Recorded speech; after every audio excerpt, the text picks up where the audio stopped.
নিজ হাতে উপার্জিত কামাই এটা পৃথিবীর শ্রেষ্ঠ কামাই, আলহামদুলিল্লাহ।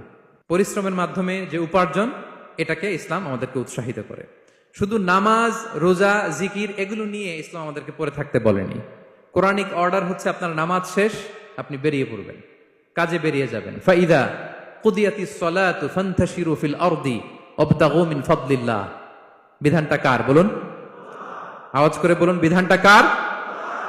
এটা কোরআনিক ভার্ডিক্ট, কোরআনের বিধান। নামাজ শেষ, গোল হয়ে বসে জিকির করতে বলা নাই আল্লাহ। আল্লাহ বলেছে ফান্তাশিরু ফিল আরদ ওয়াবতাগু মিন ফাদলিল্লাহ, জমিনে ছড়িয়ে পড়ো, আল্লাহ রিজিক তালাশ করো। নামাজ শেষ, বেরিয়ে যাবেন। কৃষক চলে যাবে মাঠে, শ্রমজীবী চলে যাবে ফ্যাক্টরিতে, শিক্ষকরা চলে যাবে তাদের শিক্ষা প্রতিষ্ঠানে, কর্পোরেট ওয়ার্ল্ডের লোকেরা চলে যাবে তাদের প্রতিষ্ঠানে। ডেভেলপমেন্ট করতে হবে, সিভিলাইজেশন করতে হবে। নামাজের পরে গোল হয়ে বসে থাকা চলবে না। কি ব্যালেন্স দেখেছেন ইসলাম? আজান হয়েছে তো মসজিদে আসো, নামাজ শেষ বেরিয়ে পড়ো, আলহামদুলিল্লাহ।